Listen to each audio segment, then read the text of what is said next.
आयुष्याच्या प्रत्येक वळणावरती माणूस काही ना काही हरवत असतो.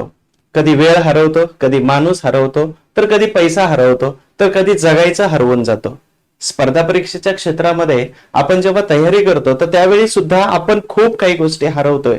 परंतु या हरवलेल्या गोष्टी याचा आनंद जर पुन्हा घ्यायचा असेल आणि ह्या गोष्टी पुन्हा आपल्या आयुष्यामध्ये जर आणायचा असेल तर आपल्या अभ्यासाच्या प्रगतीमध्ये आणि अभ्यासाच्या अखंडतेमध्ये बिलकुल कोणत्याही प्रकारची बाधा नाही आली पाहिजे. नमस्कार, मी सचिन गुळिक तुम्हा सर्वांचं स्वागत करतोय हिस्ट्री बाय सचिन गुळिक ह्या युट्यूबच्या चॅनलवरती. आपण गट ब पूर्व परीक्षा, गट क पूर्व परीक्षेसाठी इतिहासाचे अतिसंभाव्य 10 प्रश्न घेतोय, त्याचं योग्य उत्तर आणि त्याचबरोबर त्या अनेक उत्तरं जे असतात पर्याय, तर त्याचं सविस्तर विश्लेषण करण्याचा प्रयत्न करतोय. भाग 2 आहे. भाग 1 ला तुम्ही जो रिस्पॉन्स दिला होता तर त्याला अनुसरून आपण 2 भाग घेतोय आणि भाग 2 मध्ये अशाच प्रकारचे खूप सारे नवीन नवीन प्रश्न असतील. काही प्रश्नाच्या निमित्ताने त्याचं विश्लेषण सुद्धा देण्याचा मी या ठिकाणी तंतोतंत प्रयत्न करतोय. तर आपण लगेच सुरुवात करतोय. आणि सगळ्यात महत्त्वाची गोष्ट, जर तुम्ही सगळेजण आपल्या हिस्ट्री बाय सचिन गुळिक ह्या युट्यूब चॅनलला जर नवीन असाल तर तुम्ही सगळ्यांनी काय करा, सबस्क्राईब करून ठेवा आणि हा व्हिडिओ शेवटपर्यंत बघून आवडल्यास लाईक करा आणि शेअर करायला विसरू नका तुमच्या मित्रांना, जेणेकरून त्यांना सुद्धा या पोस्ट किंवा हे जे काही ड्रीम आहे तर हे मिळवण्यामध्ये इतिहासाच्या निमित्ताने मी तुम्हाला मदत करेल आणि तुम्ही त्यांना प्रत्यक्ष मदत करताय. तर आपण व्हिडिओला सुरुवात करतोय. बघा, पहिला प्रश्न आहे, कोणत्या कायद्याने, खूप महत्वाचे इंटरेस्टिंग क्वेश्चन आहेत, कोणत्या कायद्याने सांप्रदायिक निर्वाचन पद्धतीचा श्री गणेश या ठिकाणी झाला? सांप्रदायिक निर्वाचन पद्धत म्हणजेच काय, तर या ठिकाणी स्वतंत्र मतदार संघ ही संकल्पना आहे. आणि स्वतंत्र मतदारसंघाची संकल्पना ही 1905 मध्ये लॉर्ड कर्झन यांना सुचलेली होती. आणि लॉर्ड कर्झनला सुचल्यानंतर त्यांना हिंदू पासून मुस्लिमांना वेगळं करणं आणि इंडियन नॅशनल काँग्रेस पासून मुस्लिमांना वेगळं करणं, म्हणजे दोन्ही घटकामध्ये वेगळं करण्यामध्ये मुस्लिमांना काहीतरी आपल्याला एक्स्ट्रा देता येऊ शकतं, या उद्देशाने यानं सांप्रदायिक निर्वाचन पद्धत म्हणजे स्वतंत्र मतदारसंघ, सेपरेट इलेक्टोरल या पद्धतीचा यांनी अवलंब केला होता. मग कोणत्या पद्धतीने श्री गणेश झाला, तर हा श्री गणेश 1909च्या मोर्ले मिंटो रिफॉर्म ऍक्टने झाला होता. हा कायदा परीक्षेसाठी खूप महत्वाचा आहे. 1909 मोर्ले आणि मिंटो मध्ये सगळ्यात महत्वाचं, मोर्ले कोण होता तर भारत मंत्री, लक्षात ठेवा. आणि मिंटो कोण होता तर तो होता भारताचा व्हाईसरॉय कम गव्हर्नर जनरल होता. हे 2 महत्वाचे आहेत. तशाच पद्धतीने मॉन्टेग्यू चेम्सफोर्ड हा 1919 आहे. तर मोर्ले मिंटो रिफॉर्म ऍक्ट मध्ये 1919 कायद्यामध्ये हा मसुदा कोणी तयार केला होता तर गोखले यांनी तयार केला होता. आणि 1919चा मसुदा कोणी तयार केला होता तर तो अगदी आपण म्हणतो की भूपेंद्रनाथ बासू या व्यक्तीने तयार केला होता. आणि खूप महत्वाच्या व्यक्तींची 2 नावे या ठिकाणी तुम्हाला परीक्षेच्या दृष्टिकोनातून मी सांगितलेले आहेत, म्हणून हा कायदा खूप महत्वाचा आहे. तर सांप्रदायिक निर्वाचन पद्धत जे आहे याचं योग्य उत्तर आपण पाहिलेलं आहे. पण योग्य उत्तराच्या व्यतिरिक्त अजून काय माहिती आहे का? 1909 मध्ये मुस्लिमांना स्वतंत्र मतदारसंघ दिला, 1919 मध्ये या ठिकाणी सिखांना दिला, अँग्लो इंडियन, आणि त्याचबरोबर या ठिकाणी असणारे लेबर्स, आणि अशा पद्धतीने भारतामध्ये सांप्रदायिक मतदारसंघ देण्यात आला.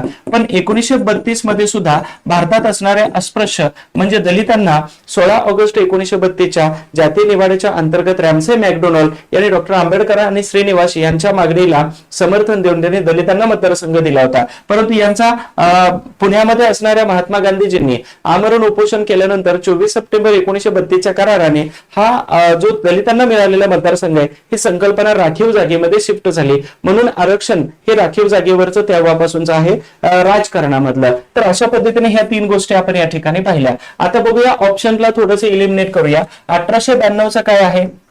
सेकंड काउन्सिल ऍक्ट आहे. म्हणजे या ठिकाणी म्हणतात याला दुसरा परिषद कायदा. आणि हा दुसरा परिषद कायदा कशासाठी महत्वाचा आहे तर भारतीय लोकांचा राजकारणामध्ये जो समावेश राणीने सांगितलं होतं 1858 ला, तर त्याच्यानुसार हा कायदा आणला होता. मग भारतीय लोकांना आतमध्ये घेतलं, पण प्रश्न विचारणे, उपप्रश्न न विचारणे, मतदान न करणे आणि बऱ्याच गोष्टीमध्ये रिस्ट्रिक्शन्स टाकले होते, परंतु फक्त सहभाग करून घेतला होता 1892च्या कायद्याने. 1911चा कायदा कशाचा आहे? राजधानी बदलाचा कायदा. या कायद्यानुसार 1911च्या कायद्यानुसार 1912ला राजधानी कलकत्त्यावर वरून दिल्ली या ठिकाणी शिफ्ट झालेली दिसून येते आपल्याला, म्हणून हा कायदा आपल्यासाठी महत्वाचा आहे. 1911 1911च्या कायद्याने या भारतामध्ये तिसरा दिल्ली दरबार भरलेला होता. हे पण खूप महत्वाचे आणि याच्यासाठी छत्रपती शाहू महाराज कोल्हापूरचे राजर्षी म्हणून हजर राहिले होते. यानंतर 1935 चा कायदा खूप महत्वाचा कायदा आहे. या कायद्यालाच फेडरल ऍक्ट या नावाने सुद्धा ओळखलं जातं आणि फेडरल सिस्टम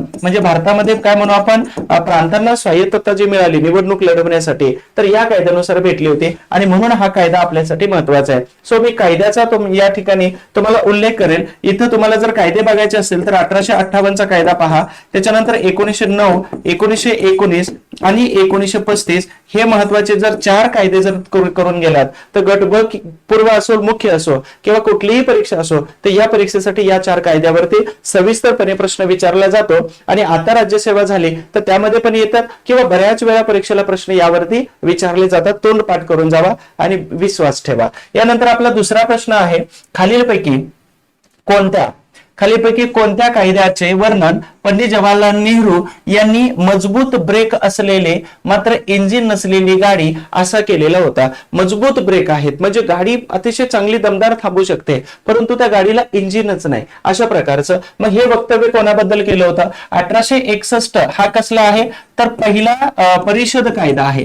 हा परिषद कायदा कशासाठी आला होता तर या कायद्याने राजकारणामध्ये भारतीय लोकांचा समावेश करण्यात आला होता म्हणून हा कायदा बनत नाही. हा कायदा कशासाठी आला होता तर मुस्लिम समुदायाला म्हणजे मोर्ले मिंटो रिफॉर्म ऍक्ट, तर मुस्लिमांना स्वतंत्र मतदारसंघ एक गोष्ट आणि त्याच्यानंतर दुसरी गोष्ट आहे की भारतामध्ये बंगालच्या फाळणीनंतर ज्या सुधारणा झाल्या होत्या किंवा असंतोष होता त्या शांत करण्यासाठी. 1919 कशासाठी आहे तर मॉन्टेग्यू आणि चेम्सफर्ड या दोघांनी कायदा आणला होता. 1919 चा जालियनवाला बाग हत्याकांड जे आहे तर या जालियनवाला बाग हत्याकांडानंतर उभारलेला जो असंतोष आहे तो कमी करण्यासाठी हा 1919 चा कायदा. आणि त्यानंतर 1935 चा जो कायदा आहे तर भारतामध्ये एक संविधान द्यायचं होतं आणि त्याचबरोबर भारतीय लोकांमध्ये एक राज्य घटना असेल किंवा भारतीय लोकांना एक पर्यायी व्यवस्था निर्माण करून द्यायची होती आणि म्हणून आहे अशा प्रकारचे 1935 चा भारत शासन कायदा आणला होता. परंतु या कायद्याला जवाहरलाल नेहरूने असं म्हटलेलं होतं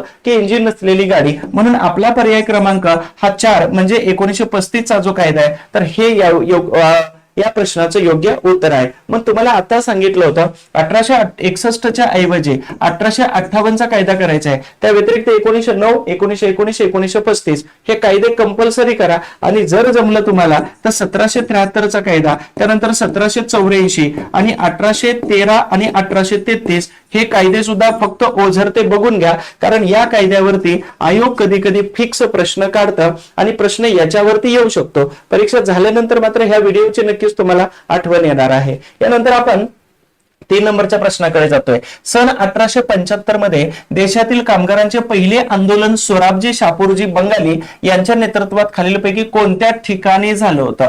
कोणत्या ठिकाणी? 1875 आहे आणि आपल्याला सोराबजी शापूरजी बंगाली या व्यक्तीच्या नावावरूनच असं वाटतं की हे व्यक्ती फ्रॉम बंगाल असतील म्हणजे बंगालमधून असतील. परंतु एक गोष्ट लक्षात ठेवा, हे जे आंदोलन झालं होतं 1875चं तर ते मुंबईमध्ये झालं होतं. त्याचं कारण काय माहितीये का तर एक गोष्ट महत्वाची आहे, 1854 मध्ये पहिली गिरणी हे कुठे सुरू झाली होती कपड्याची तर ती बॉम्बेमध्ये सुरू झाली, बरोबर. आणि बॉम्बेमध्ये सुरू झालेल्या या गिरणीमुळे भारतामध्ये कामगार सगळ्यात जास्त गिरणीमध्ये काम करणारे कुठे होते तर बॉम्बेमध्ये होते आणि म्हणून भारतामध्ये ह्या मुंबई हे शहर जे आहे तर हे गिरण्यांच्या बाबतीमध्ये आपल्याला अधोरेखित करायचं आहे. म्हणून हा जो काही महत्वाचा ठिकाण ठराव जो मांडला होता तर हा सोराबजी शापूरजी बंगाली यांनी मुंबईमध्ये मांडला होता. सगळ्यात महत्वाची गोष्ट आहे कामगारांसाठी काय करायचे ते संघटना बनवणे आणि कामगारांसाठी कायदा बनवणं. तर ह्या दोन्ही गोष्टी मात्र वेगवेगळ्या आहेत. एकाची मागणी केली होती नारायण मेघाजी लोखंडे आणि दुसऱ्याची मागणी केली होती सोराबजी शापूरजी बंगाली यांनी. परंतु याच्यावरती ऑलरेडी आयोगाने प्रश्न विचारलेला आहे परंतु अशा प्रकारच्या कामगार चळवळीवरती प्रश्न पुन्हा पुन्हा येण्याची शक्यता आहे. तोंडपाठ करून जावा आणि म्हणून या ठिकाणी आपल्याला मुंबई विचारलेला आहेच पण मुंबईच्या व्यतिरिक्त 1875 हे खूप महत्वाचं वर्ष आहे. मग यावर्षी काय झालं होतं तर ॲबोट नॉट यांच्या अध्यक्षतेखाली जिल्हाधिकारी, मुंबईचे उपजिल्हाधिकारी. तर 1875 मध्ये या ठिकाणी पहिला कारखाना आयोग नेमला होता आणि कारखाना आयोगाच्या आधारावरती 1881 मध्ये पहिला फॅक्टरी ऍक्ट भारतामध्ये आला होता. हा पहिला फॅक्टरी ऍक्ट 1875चा. त्याच्यानंतर हा पहिला फॅक्टरी ऍक्ट 1881चा हा आयोग आहे आणि त्याचबरोबर हा असणारा महत्वाचा कारखाना कायदा आहे. त्यानंतर 1889 मध्ये दुसरा आयोग नेमला लेथ ब्रिजच्या अध्यक्षतेखाली आणि 1891 मध्ये हा दुसरा कारखाना कायदा भारतात आला होता. हे दोन कारखाने कायदे जे आहेत तर हे आपल्या परीक्षेच्या दृष्टिकोनातून खूप महत्वाचे आहे. मग या ठिकाणी व्यक्ती कोण होते तर इथं ॲबोट नॉट नावाचे व्यक्ती आणि या ठिकाणी लेथ ब्रिज हे दोन व्यक्ती महत्वाच्या आहेत. ह्या तुमच्या परीक्षेला विचारला जाऊ शकतो. ठीक आहे. म्हणून जशा पद्धतीनं आता या ठिकाणी मद्रास या ठिकाणी रिसरा ही तागाची गिरणी सुरू झाली होती. कानपूरमध्ये लोकर गिरणी सुरू झाली होती. लोकर गिरणी. मद्रासमध्ये काही नाही पण मुंबईमध्ये कापड गिरणी सुरू झाली होती. ह्या तिन्हीच्या तिन्ही गिरण्या मी तुम्हाला सविस्तर सांगितलेल्या आहेत आणि त्याचबरोबर कामगार चळवळ ही सुद्धा या ठिकाणी तुम्हाला विश्लेषण केलेलं आहे. यानंतर आपण पुढच्या प्रश्नाकडे जाण्याच्या अगोदर तुम्हाला एक सूचना आहे. खूप कमी वेळेमध्ये तुम्हाला जर चांगल्या 10 पैकी 10 प्रश्नांची तयारी करायची असेल तर हिस्ट्री बाय सचिन गोयगे ऍप्लिकेशन मध्ये आपली वन डेची बॅच आहे आणि ह्या बॅच मध्ये तुम्हाला साधारणतः 10 ते 12 व्हिडिओ दिसतात आणि ह्या व्हिडिओमध्ये तुम्हाला अतिशय चांगल्या पद्धतीचं रेकॉर्डिंग सुद्धा दिसतं आणि त्याचबरोबर हे तुम्हाला चांगल्या प्रश्न मिळवून देऊ शकतात. तर ही बॅच घेण्यासाठी हिस्ट्री बाय सचिन गोयगे हे ऍप्लिकेशन डाउनलोड करून घ्यायचं आहे तुम्हाला.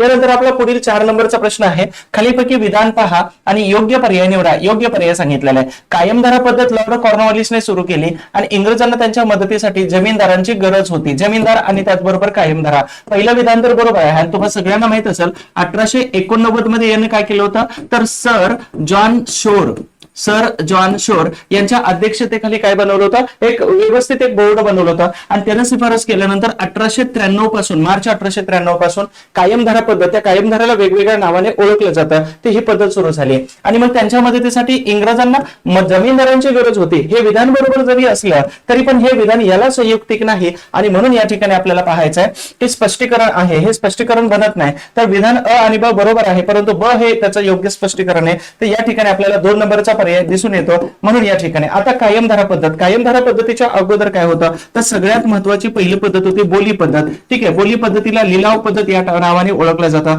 याच्यानंतर भारतामध्ये पंचवार्षिक बंदोबस्ताची पद्धत होती. त्यानंतर वार्षिक बंदोबस्त ही पद्धत आली. याच्यानंतर भारतामध्ये कायमधारा आली. त्याच्यानंतर भारतामध्ये रयतवारी आली. त्याचबरोबर महालवारी आली. महालवारीला अनुसरून तालुकेदारी नावाची पद्धत आली आणि सगळ्यात महत्वाचं कोकणामध्ये असणारी खोती पद्धत. हे बघा जमीन महसुलाच्या व्यवस्थेबद्दल जर तुम्हाला प्रश्न विचारला कुठं तर या जमीन महसूल पद्धतीच्या व्यतिरिक्त दुसरे कोणतेही भारतामध्ये महत्वाची पद्धत नाही आणि म्हणून तुम्हाला प्रश्न याच्या बाहेर जात नाही. लक्षात ठेवा. मग याच्यामध्ये असणारे हे महत्वाचा कोण येतो तर वॉरन हेस्टिंग याच्या कारकिर्दीमध्ये होता. त्याचबरोबर हे लॉर्ड कॉर्नवॉलिस आहे. रयतवारी आपल्याला माउंट स्टुअर्ट एल्फिन्स्टन हा माउंट एल्फिन्स्टन आहे. त्यानंतर थॉमस मनरो आहे. ठीक आहे. महालवारी पद्धतीच्या वेळी आपल्याला मार्टिन बेकर वगैरे दिसतात. हे मार्टिन बेकर म्हणजे वरती उत्तर भारतामध्ये. तालुकेदारी सेम त्या भारतामध्ये आणि खोतीमध्येच कुठं तर कोकणामध्ये असणारे ब्राह्मण मंडळी यांनी ही पद्धत सुरू केलेली होती. लक्षात येतंय हे जमीन महसुलाची पद्धत. आता राज्यसेवेला पूर्व परीक्षेला प्रश्न विचारून गेला त्याचबरोबर मुख्य परीक्षेला प्रश्न विचारला महालवारीवरती आणि नेक्स्ट एक्झाम मध्ये सुद्धा तुम्हाला यावरती प्रश्न विचारतात. यानंतर तुम्हाला एक सगळ्यात महत्वाची एक सूचना सांगायची. ती सूचना काय आहे तर आपण या ठिकाणी आपण काय करतोय तर गट ब पूर्व परीक्षेसाठी ज्या लोकांना बॅच घेणं शक्य नाही तर त्या सगळ्या लोकांसाठी आपण पेरा इन्स्टिट्यूट मध्ये ऑफलाईन बॅच आहे. त्याचबरोबर ऍप्लिकेशन मध्ये फ्री बॅच सुद्धा अवेलेबल आहे आणि ती बॅच फक्त एकाच दिवसासाठी तुम्हाला दिसणार आहे आणि ती पण 3 जूनच्या रात्री 12 वाजेपर्यंत पाहता येणार आहे. त्याच्यानंतर फ्री बॅच त्या ठिकाणी डिसेबल केली जाणार म्हणजे तुम्हाला ती दिसणार नाही, बंद केली जाणार आहे. तर ही बॅच आहे ऑफलाईन सुद्धा तुम्ही येऊ शकता आणि शक्यतो जर तुम्हाला शिकायचं ना तर एकदाच लेक्चर करायचं पण ते ऑफलाईन करायचं. ऑनलाईन मध्ये तुम्हाला जर शक्य नाही इम्पॉसिबल आहे तरच तुम्ही ऑनलाईन करा. अदरवाईज तुम्हाला जर शक्य असेल तर offline face to face lecture करा, कारण त्यामध्ये तुम्हाला भरपूर जास्त शिकता येतं. आणि आमचा हा 10 वर्षाचा अनुभव सांगतो की तुम्ही ऑफलाईन लेक्चरला जर बसलात तर 100% खूप जास्त गरजेपेक्षा जास्त तुम्हाला शिकायला मिळतं आणि त्याचबरोबर इंटरॅक्शन व्यवस्थित होतं आणि शिकता सुद्धा खूप चांगलं येतं. आणि म्हणून एक गोष्ट लक्षात ठेवा, शक्यतो ऑफलाईनला प्रेफर करा. तर पेरा इन्स्टिट्यूट म्हणजे श्याम सरांच्या पेरा इन्स्टिट्यूट मध्ये ऑफलाईनचं लेक्चर आहे आणि ऑनलाईन फक्त 3 जून पुरतच मर्यादित आहे, ते पण रात्री 12 वाजेपर्यंत भेटणार आहे. यानंतर आपण सगळ्यात महत्वाच्या पुढच्या प्रश्नाकडे वळतोय. 4 नंबरचा प्रश्न, सविनय कायदेभंग चळवळीची वैशिष्ट्य खालीलपैकी कोणकोणते आहेत? सविनय कायदेभंग चळवळीचे वैशिष्ट्य विचारलेले आहेत. ही सविनय कायदेभंग चळवळ कधीची आहे? 1930 ची आहे आणि त्याची वैशिष्ट्य विचारलेत. तर खान अब्दुल गफार खान यांच्या नेतृत्वाखाली पठाणांचा सहभाग होता. तर हे विधान बरोबर आहे. हे पठाण कुठे होतं? तर आजच्या पाकिस्तानमध्ये जातात. ठीक आहे. यानंतर महात्मा गांधीजींनी कैसर ए हिंद ही पदवी सरकारला परत केली नाही, चुकीचं आहे, कारण यांना 1915 मध्ये दिली होती आणि 1919 म्हणजे 1920 मध्ये ही पदवी जी आहे तर 1920 मध्ये असहकार कायद्याच्या वेळी सगळ्यांनी आपल्या पदव्यांचा त्याग केला होता. त्यावेळी गांधीजींनी सुद्धा आपली पदवी त्यागलेली होती. ठीक आहे. यानंतर धारासना येथील मिठाच्या सत्याग्रहाचं नेतृत्व श्रीमती सरोजिनी नायडू यांनी केलं होतं. बरोबर आहे. स्त्रियांची उल्लेखनीय कामगिरी यामध्ये होती, हे पण विधान बरोबर आहे. म्हणजे या ठिकाणी आपल्याला ब चुकीचं आहे, कारण का तर कैसर ए हिंद ही पदवी महात्मा गांधीजींनी 1920 ला केली, ना की 1930 मध्ये. आता गांधीजींना दिली कधी, त्याच्या अगोदर आपण उत्तर बघूया. या ठिकाणी अ, क आणि ड, अ, क, ड या ठिकाणी आपल्याला 1 नंबर पर्याय बरोबर आलेला दिसतो. आता इथे बघूया नेमकं महात्मा गांधीजींना कधी दिली होती. तर महात्मा गांधीजींनी बोर युद्धामध्ये, हे बोर युद्ध कधी घडलं होतं? 1901 मध्ये, आणि हे दक्षिण आफ्रिकेमध्ये झालेलं युद्ध होतं. त्या युद्धामध्ये महात्मा गांधीजींच्या तिथं असणाऱ्या फिनिक्स आश्रमाच्या वतीनं भारतीय लोकांच्या मदतीनं इंग्रजांना खूप चांगली युद्धामध्ये मदत केली होती. मध्ये मेडिकल असेल किंवा अजून बऱ्याच प्रकारची मदत केली आणि या कारणास्तव महात्मा गांधीजींना यांनी कैसर ए हिंद पदवी दिली होती. ती 1920 मध्ये परत केली, ना की 1930 मध्ये. म्हणून या प्रश्नाचं उत्तर जे येतं तर अ, क आणि ड हा पर्याय या ठिकाणी आलेला आहे. यानंतर 6 नंबरचा प्रश्न आहे, भारतीय मजुरांची प्रतिनिधिक संघटना. तर मजुरांची प्रतिनिधिक संघटना म्हणून आंतरराष्ट्रीय मजूर संघटनेने कोणत्या संघटनेला मान्यता दिली? फक्त मजूर हा शब्द या ठिकाणी वाचून घ्या, टायपिंग थोडीशी मिस्टेक झालेली आहे. तर मजूर हा शब्द वाचा. इथं काय दिलेले की भारतीय मजुरांची प्रतिनिधिक संघटना म्हणून आंतरराष्ट्रीय मजूर संघटनेने कोणत्या संघटनेला मान्यता दिली? आता आंतरराष्ट्रीय मजूर संघटना म्हणजेच इंटरनॅशनल लेबर ऑर्गनायझेशन ILO जे आहे ते याला खालीलपैकी कोणत्या संघटनेला? पण एक गोष्ट लक्षात ठेवा, 1885 मध्ये भारतीय राष्ट्रीय काँग्रेस सुरू झाली होती, परंतु ती राजकीय संघटना होती. त्यानंतर 1887 मध्ये सुरू झाली होती, ती कोणती होती? तर रानडे यांनी सामाजिक संघटना सुरू केली. 1890 मध्ये संघटना सुरू झाली होती, तर ती औद्योगिक परिषद सुरू झाली होती, ती रानडेंची होती. 1920 मध्ये सुरू झाली होती, तर ही 20 ची संघटना कामगारांची होती. आणि त्यानंतर 1900 या ठिकाणी 36 ची सुरू झाली होती, तर ती संघटना शेतकऱ्यांची होती. शेतकरी म्हणजे या संघटना ज्या आहेत तर या आपल्या परीक्षेसाठी खूपच महत्वाच्या आहेत. लक्षात ठेवा, इथे प्रश्न बनवू शकतो आणि येऊ शकतो. आणि मी प्रेडिक्शन खरं सांगतो तुम्हाला, या प्रेडिक्शन मध्ये बरेच क्वेश्चन या ठिकाणी येऊ शकतात. त्याच्यामुळे तुम्ही फक्त लक्षपूर्वक वाचा आणि अनेक लोकांना शेअर करायला हा व्हिडिओ विसरू नका. सबस्क्राईब केलं नसेल तर चॅनल सबस्क्राईब करून ठेवा. तर हे खूप महत्वाचं आहे. मग या ठिकाणी 1920 ची संघटना कोणती आहे? तर भारतीय राष्ट्रीय ट्रेड युनियन काँग्रेस. याची स्थापना लंडनच्या ट्रेड युनियन काँग्रेसच्या आधारावरती झाली होती आणि याचे पहिले अध्यक्ष होते लाला लजपत राय. याची स्थापना मुंबईमध्ये 31 ऑक्टोबर 1920 मध्ये झालेली होती. हे पण महत्वाचं आहे, लक्षात ठेवा. अखिल भारतीय किसान सभा ही 1936 ची आहे आणि त्याचबरोबर ही शेतकऱ्यांचे प्रश्न सोडवणारी भारतातली सगळ्यात मोठी संघटना स्वामी सहजानंद सरस्वती आणि त्याचबरोबर प्राध्यापक NG रंगा हे या महत्वाच्या संघटनेचे संस्थापक सचिव होते आणि ते अध्यक्ष राहिलेले होते. यांनी 1936 च्या 50व्या अधिवेशनाला कुठं तर फैजपूर या ठिकाणी पहिल्या ग्रामीण अधिवेशनामध्ये हजेरी लावलेली होती. हे खूप महत्वाचं आहे. आपलं उत्तर 1 नंबरचा पर्याय. 7 नंबरचा प्रश्न आहे, हाताने विणलेला खादीचा वेश धारण करून 1877 रोजी राजदरबारात पुढीलपैकी कोण उपस्थित राहिलं होतं? तर 1877 चा राजदरबार म्हणजेच काय आहे? तर या ठिकाणी दिल्ली दरबार असं बोललं जातं. मग दिल्ली दरबार भारतामध्ये किती घडले होते? नंबर 1 1877, नंबर 2 1903 आणि नंबर 3 1911. मग ह्या तिन्ही दरबारामध्ये काय झालं होतं? या ठिकाणी राणीला पदवी द्यायची होती, परंतु या दोन्ही ठिकाणी राजाला पदवी द्यायची होती आणि ती पदवीचं नाव होतं सम्राट. लक्षात ठेवा. मग 1877 ला कोण गेलं होतं? तर गवा जोशी म्हणजे नारायण गणेश वासुदेव जोशी गेले होते. 1+9 एवढे मेंबर घेऊन गेले होते आणि हे कोणाच्या माध्यमातून गेले होते? तर पुणे सार्वजनिक सभा जी स्थापना 1870 मध्ये झाली होती, परंतु 1867 मध्ये तिचं नाव होतं पुणे असोसिएशन. ह्या आयोगाचा प्रश्न आहे. तर या सभेच्या वतीने ते तिथे हजर राहिले होते आणि यांनी खादीचा वेश धारण केला, म्हणजेच काय केलं तर स्वदेशीचा पुरस्कार केला होता. मग तुम्हाला आठवत असेल की स्वदेशी हा शब्द लोकमान्य टिळकांनी 1905 मध्ये जरी जास्त फेमस केला असेल, तर हा शब्द नंतर त्याच्यापूर्वी कितीतरी गवा जोशी आणि त्याचबरोबर रानडे यांनी सुद्धा फेमस. रानडेने 1877-72 मध्ये भाषण दिलं होतं. यांनी 75 मध्ये दख्खनच्या दंग्यामध्ये सहभाग आणि 77 ला तर हे दिल्ली दरबारामध्ये गेले होते. हे गवा जोशी खूप महत्वाची व्यक्ती आहे. रवींद्रनाथ टागोर यांना आपण काय बघतो? रवींद्र टागोर यांना 1911 मध्ये जन गण आणि मन, हे जन गण मन अधिनायक जय हो, म्हणजे इंग्लंडचा जो सम्राट होता पंचम जॉर्ज याला खुश करण्यासाठी म्हटलेलं गाणं, जे आज भारताचं राष्ट्रगीत म्हणून आपण संबोधलं जातं. MG रानडे खूप महत्वाचे व्यक्ती आहेत आणि यांना मी युट्यूब वरती सविस्तर घेतलेले, तुम्ही नक्की यांना बघायला विसरू नका. हा सहज आपला असाच ऑप्शन टाकला होता तुम्हाला फसवण्यासाठी. तर अशा प्रकारे 3 दिल्ली दरबार या ठिकाणी पाहिले आपण. या 3 दिल्ली दरबारावरती आयोग कधी कधी प्रश्न विचारतात. आता तिन्ही दरबारामध्ये नेमकं कोणाच्या कालावधीमध्ये दरबार भरले होते? तर हा लॉर्ड लिटनच्या कालावधीमध्ये भरलेला दरबार होता. त्यानंतर हा लॉर्ड कर्झनच्या कालावधीतला आणि हा हार्डिंग दुसरा याच्यावरती बॉम्ब टाकला होता बघा. तुम्हाला माहित असेल वसंत कुमार विश्वास आणि त्याचबरोबर रासबिहारी बोस यांनी, या दोघांनी बॉम्ब टाकला होता. रासबिहारी बोस वाचले, वसंत कुमार यांना अंबाला पंजाबच्या आर्मी एरियामध्ये त्यांना फाशी दिली होती जेलमध्ये. तर हे महत्वाचे 3 आहे. परीक्षेसाठी आपल्या महत्वाचे आहेत. लक्षात ठेवा, प्रत्येक प्रश्नाच्या मध्ये मी IMP लिहितोय, परीक्षेला प्रश्न येऊ शकतो. यानंतर 8 नंबरचा इसवी सन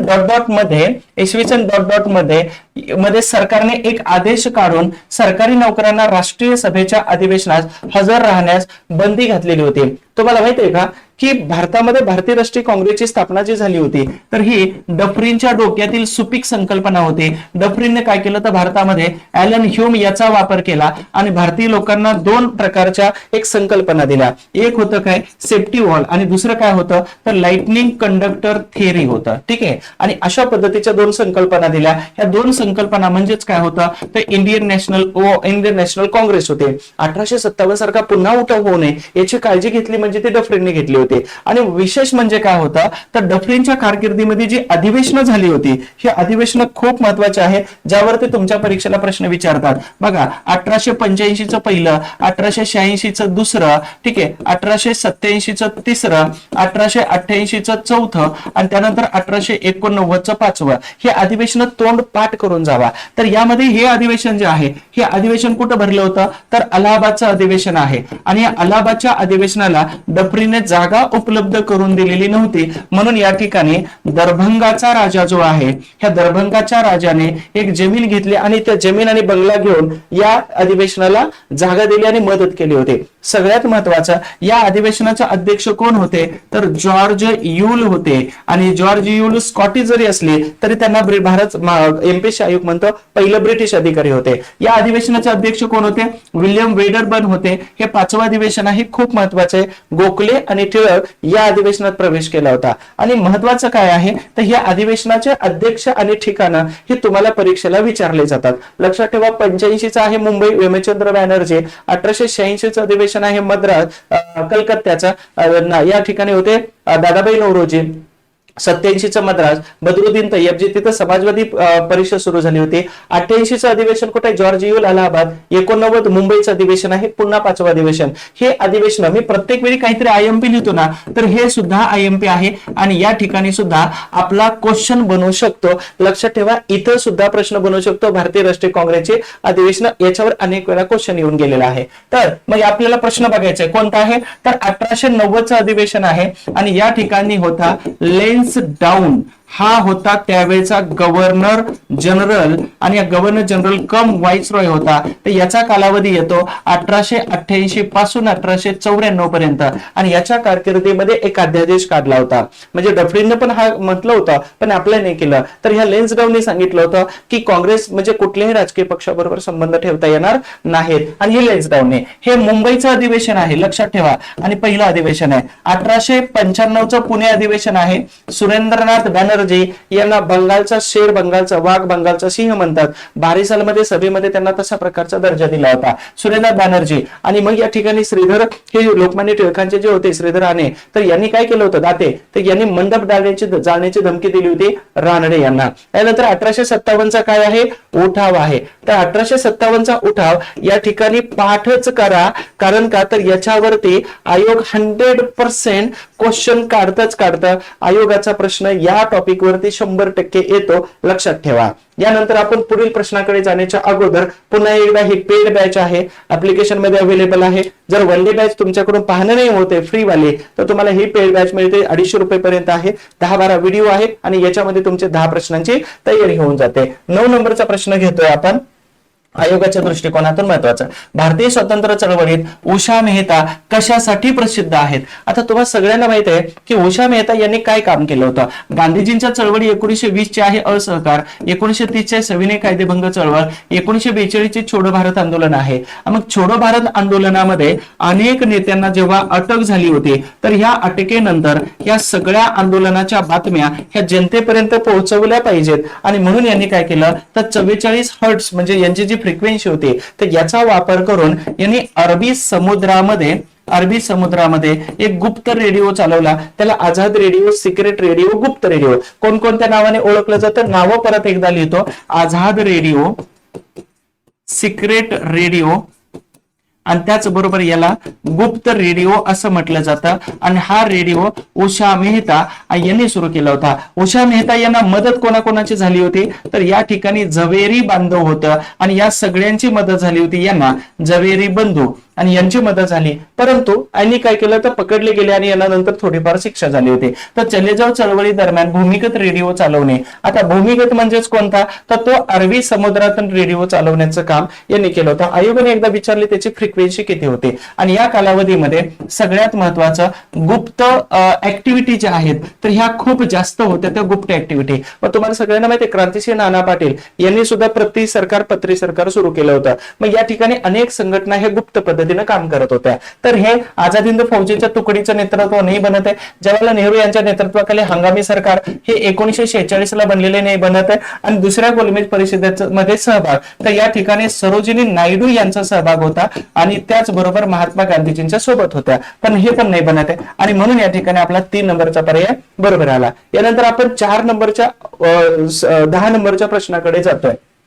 भारतातील लोक शेजारील राष्ट्रांशी तणावपूर्ण संबंध ठेवू इच्छितात, आणि शेजारील राष्ट्रांशी शांततापूर्ण संबंध ठेवू इच्छितात, असा ठराव कोणत्या काँग्रेस अधिवेशनामध्ये संमत करण्यात आला? प्रश्न व्यवस्थित, मी तणावपूर्ण म्हटलं, शांततापूर्ण आहे तिथं. तर भारतातील लोक शेजारील राष्ट्रांशी शांततापूर्ण संबंध ठेवू इच्छितात, अशा प्रकारचा ठराव कोणत्या काँग्रेसच्या अधिवेशनामध्ये म्हटला गेला? नागपूरचं अधिवेशन आहे, 1920 चं आहे, हे रेग्युलर वाला, आणि व्ही राघवाचारी त्याचे अध्यक्ष होते. मुंबईचं अधिवेशन टोटल 5 अधिवेशन झालेले आहेत. मग यामध्ये भारतीय राष्ट्रीय काँग्रेसचं 85, नंतर 89चं आहे, नंतर 1905चं येतं, हे भरपूर, आणि 1915, हे अशा प्रकारचे भरपूर अधिवेशन इथं झाली होती. लखनौचं अधिवेशन 1916चं आहे, त्याला लखनौ हिंदू मुस्लिम ऐक्य किंवा त्याचबरोबर जहालवत मावळावत ऐक्य करार असं म्हटलं जातं. अंबिकाचरण मुजुमदार या ठिकाणी अध्यक्ष होते. हरिपूरचं अधिवेशन आहे 1937, आणि त्याचबरोबर 1938. मग या ठिकाणी असणारं हरिपूर आणि त्रिपुरा जे आहे, तर या ठिकाणी अधिवेशनामध्ये, ह्या हरिपूरच्या अधिवेशनामध्ये अध्यक्ष होते सुभाषचंद्र बोस, आणि या अधिवेशनामध्ये महात्मा गांधीजी यांच्या बरोबर या दोघांचा वैचारिक वाद झाल्यामुळे या अधिवेशनापासून सुभाषचंद्र बोस यांनी काय केलं, बाजूला निघाले, आणि बाजूला निघून त्यांनी फॉरवर्ड ब्लॉक नावाचा पक्ष या ठिकाणी सुरू केलेला दिसून येतो आपल्याला. म्हणजे फॉरवर्ड ब्लॉक म्हणजे या अधिवेशनामध्ये काय ठरलं होतं की भारतातली लोक शेजारील राष्ट्रांबरोबर अतिशय शांततापूर्ण संबंध तयार करू इच्छितात, आणि त्याचा ठराव हा काँग्रेसच्या अधिवेशनामध्ये सेकंदामध्ये पास झालेला होता. तर अशा पद्धतीनं भारतीय राष्ट्रीय काँग्रेस, इंडियन नॅशनल काँग्रेस याच युट्यूब वरती जर तुम्ही व्हिडिओ सेक्शन मध्ये जर गेला तर भारतीय राष्ट्रीय काँग्रेसचा सविस्तर व्हिडिओ बनवलेला आहे, तो नक्की बघायला विसरू नका. आणि जर तुम्हाला हे प्रश्न आवडले असतील तर नक्कीच तुम्हाला फायदा होणार आहे. शेवटपर्यंत बघितलेला आहे हा व्हिडिओ. आणि एमपीएससी करत असताना खूप सारं टेन्शन असतं, तुम्हाला सगळ्यांना माहित नाही.